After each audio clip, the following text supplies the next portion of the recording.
करना चाहिए। और मैं यहां ये कहना चाहूंगा, आज आनंद शर्मा जी नहीं है।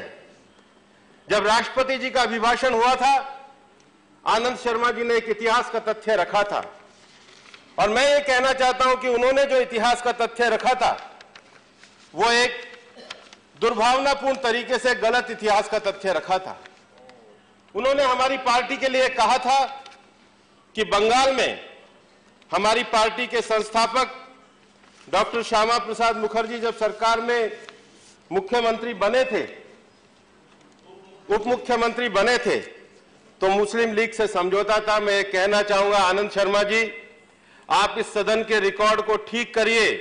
बंगाल में जो समझौता हुआ था वो फजलुर हक की पार्टी के साथ था, जो कृषक समाज पार्टी थी।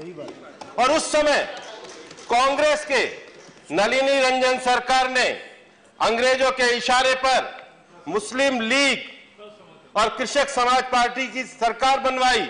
बंगाल में पहला म्युनिसिपैलिटी का जो कम्युनल बिल था वो लाया गया था। कांग्रेस उस समय भी चुप थी, उसका विरोध करने का काम डॉक्टर श्यामा प्रसाद मुखर्जी ने किया। इतिहास के तथ्यों को कम से कम आप सही तरीके से तो रखें। और इसलिए डॉक्टर श्यामा प्रसाद मुखर्जी के बारे में मैं ये कहना चाहूंगा, उनको श्रद्धांजलि देते हुए, देश के बहुत सारे महापुरुषों ने उनके बारे में कहा, हमने उनके जीवन से प्रेरणा पाई है। और हमारी पार्टी जिस राष्ट्रवाद के मिशन को लेकर आगे बढ़ी है, हमारी पार्टी इस बात का नमन करती है कि भारतीय जनता पार्टी और उसकी पूर्वज पार्टी जनसंघ के संस्थापक ने राष्ट्रवाद और राष्ट्रीय एकता के लिए अपना बलिदान दिया। हम उस परंपरा से आगे बढ़ने वाले लोग हैं। और इसलिए डॉक्टर श्यामा प्रसाद मुखर्जी ने जब धारा 370 का विरोध किया, उनके जीवन के बारे में डॉक्टर राधाकृष्णन ने कहा था। और मैं उसी बात से डॉक्टर श्यामा प्रसाद मुखर्जी के व्यक्तित्व के बारे में भी यहां सदन में कहना चाहूंगा। डॉक्टर सर्वपल्ली राधाकृष्णन ने श्यामा प्रसाद जी को श्रद्धांजलि देते हुए उनके व्यक्तित्व पर प्रकाश डालते हुए कहा था, अपने सार्वजनिक जीवन में वह अपनी अंतरात्मा की आवाज को और अपनी अंदरूनी प्रतिबद्धताओं को व्यक्त करने से कभी डरते नहीं थे। खामोशी से कठोरतम झूठ बोले जाते हैं। जब बड़ी गलतियां की जाती है तब इस उम्मीद में चुप रहना अपराध है कि एक ना एक दिन कोई सच बोलेगा। ये करने का काम डॉक्टर श्यामा प्रसाद मुखर्जी ने किया था। और इसलिए आज आप वो खामोशी में कही गई सारी बातों को केवल ये दबाना चाहते हैं। आप ये केवल दबाना, वो मुस्लिम लीग के लीडर नहीं थे, सुहार बर्ती उस समय मुस्लिम लीग के लीडर थे। आप तथ्यों को पहले देख लीजिए। वो कृषक समाज, सर मत बोलो। मेरी गैर मौजूदगी में मैंने सुना भूपेंद्र यादव जी ने मेरा नाम लिया था। सदन के नियम कहते हैं अगर किसी सदस्य का नाम लिया जाए उसको अधिकार है अपनी बात बताने का। जो मैंने कहा था वो ऐतिहासिक सत्य है। 1942 में जब भारत छोड़ो आंदोलन हुआ था तो प्रस्ताव पारित करा था मुस्लिम लीग ने, हिंदू महासभा ने उसका विरोध करने का। सूबों में कांग्रेस की सरकारें हट गई थी।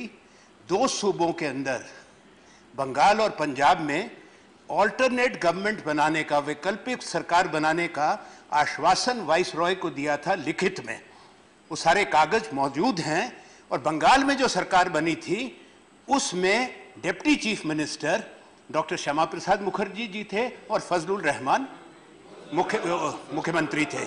इन्होंने, और उसके साथ मेरे को याददाश्त से कह रहा हूं, बंगाल के गवर्नर लिनलिथगो थे।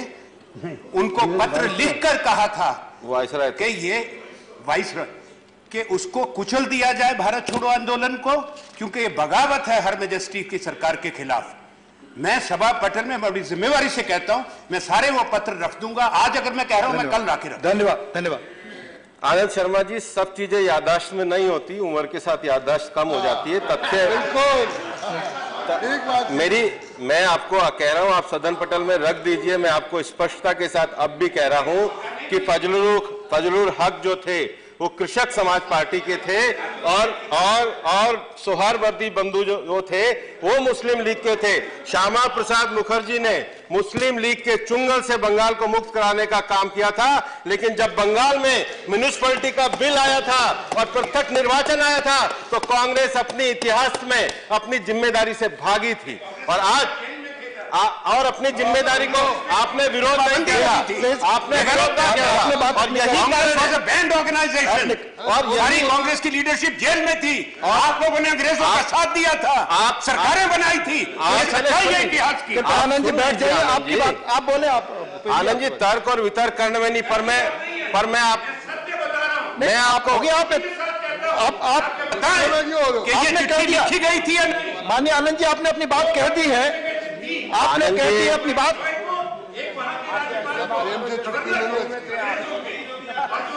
इस्तेमाल किए थे, मैं सच्ची बात बता रहा हूँ। अपनी बात कह दी है, अपने बात के। भूपेंद्र जी आप आनंद जी, भूपेंद्र जी आप बोले। आनंद जी, आवेश में आने से